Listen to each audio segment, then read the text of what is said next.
सर्वप्रथम तो जय श्री कृष्ण। आज हम लोग एक कथा सुनेंगे। कथा बड़े ही धार्मिक, मार्मिक तथा आध्यात्मिक है।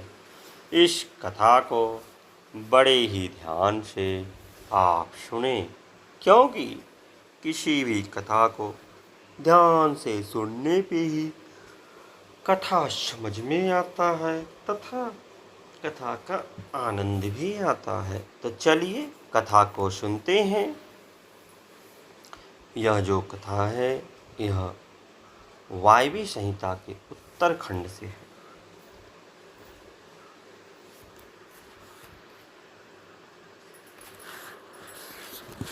इसके बाद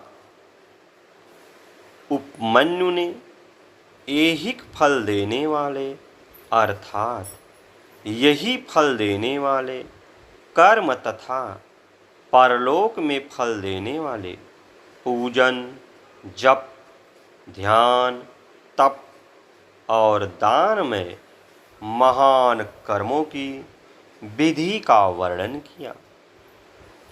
इसके अनंतर श्री कृष्ण के यह पूछने पर कि महेश्वर की पूजा लिंग में क्यों होती है, शिवलिंग स्वरूप कैसी हुई, उपमन्यु जी ने कहा यह लिंग ही मूल प्रकृति है और यह चराचर जगत उसी से उत्पन्न हुआ है।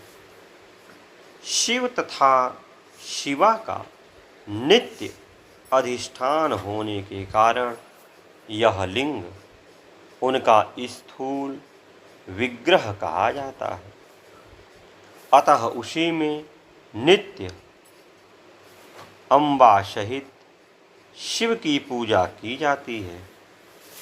लिंग का आधार वेदिका साक्षात महादेवी पार्वती हैं और उस पर अधिष्ठित लिंग स्वयं महेश्वर हैं।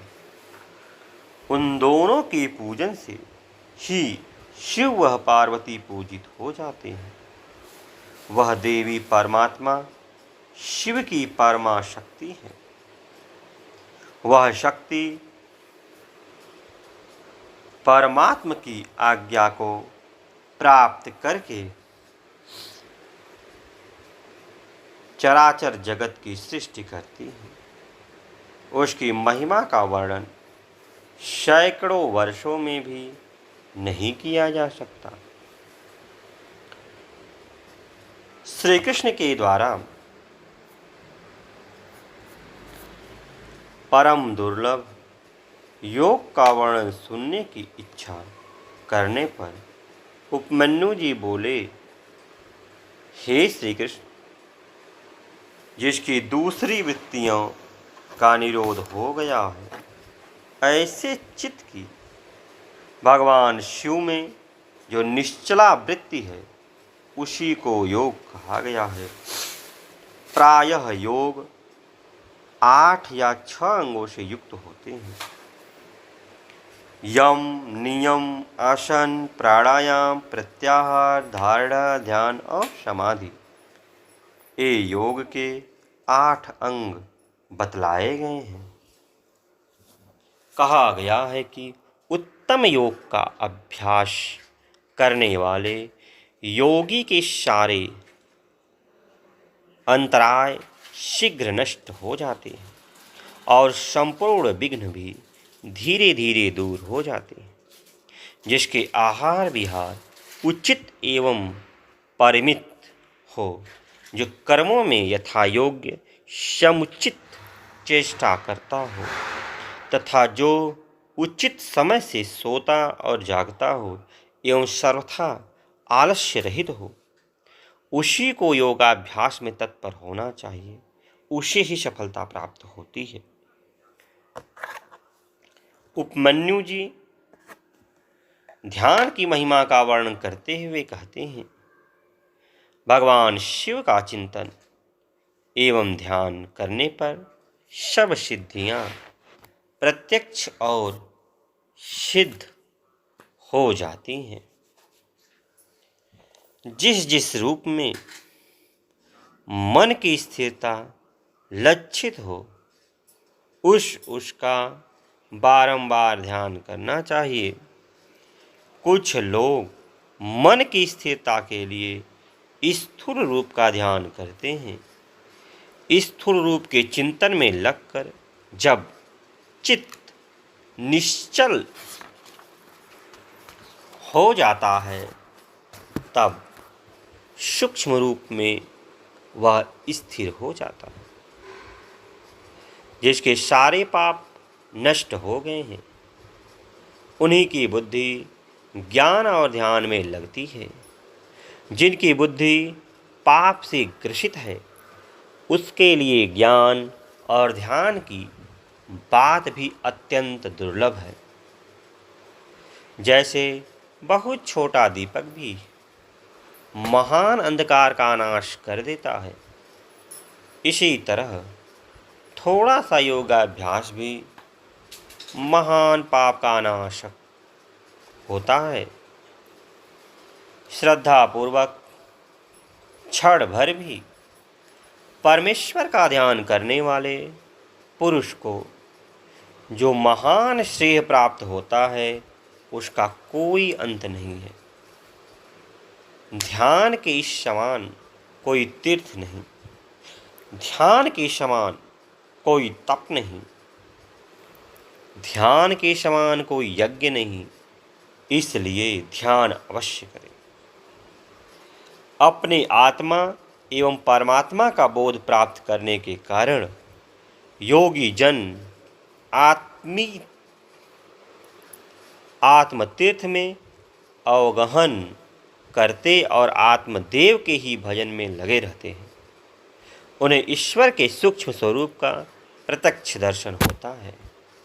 भगवान शंकर को अंतःकरण में ध्यान करने वाले भक्त ही अधिक प्रिय हैं, बाह्य उपचारों का आश्रय लेने वाले नहीं।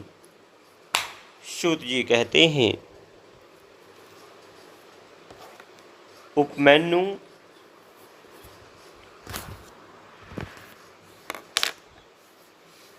श्री कृष्ण ने जो ज्ञान योग प्राप्त किया था उन मुनियों को उसका उपदेश देकर आत्मदर्शी वासुदेव उसी समय सायं काल आकाश में अंतर्ध्यान हो गए। तदनंतर प्रातः काल नैमिषारण्य की समस्त तपस्वी मुनि सरस्वती नदी में अववृद्ध स्नान कर वाराणसी पहुँचे। वहाँ उन्होंने आकाश में एक दिव्य और परम अद्भुत प्रकाशमान तेज देखा। कुछ ही क्षणों में वह तेज अदृश्य हो गया।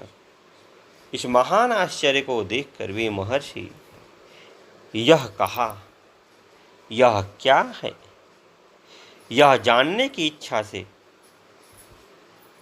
ब्रह्मवन को चले गए। उनके जाने से पहले ही वासुदेव वहाँ पहुँचे और ब्रह्मा जी को ऋषियों के उस दीर्घकालीन यज्ञ की सारी बातें बताई तथा अपने नगर को चले गए। इसके अनंतर वे सभी ऋषि ब्रह्मा जी के पास पहुँचे और उन्होंने अपनी सारी बातें उन्हें बताई। आकाश में तेज पुंज के दिखाई देने की बात कही तथा कहा कि हम लोग उस तेज पुंज को ठीक ठीक जान न सके। मुनियों का यह कथन सुनकर विश्व सृष्टा ब्रह्मा ने सिर हिलाकर गंभीर वाणी में कहा, महर्षियों, तुमने दीर्घकालिक सत्र द्वारा चिरकाल तक प्रभु की आराधना की है, इसलिए वे प्रसन्न होकर तुम लोगों पर कृपा कर रहे हैं। तुमने वाराणसी में आकाश में जो दीप्तमान दिव्य तेज देखा था वह साक्षात ज्योतिर्मय लिंग ही था। उसे महेश्वर का उत्कृष्ट तेज समझो।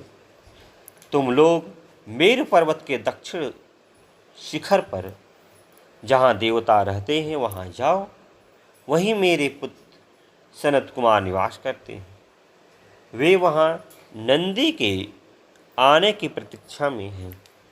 ब्रह्मा जी के इस प्रकार आदेश देकर भेजने पर मुनि मेरु पर्वत के दक्षिणवर्ती कुमार शिखर पर गए। तो आज के लिए इतना ही, फिर किसी दिन अन्य वीडियो मिलते हैं। तब तक के लिए जय श्री कृष्ण, जय श्री कृष्ण।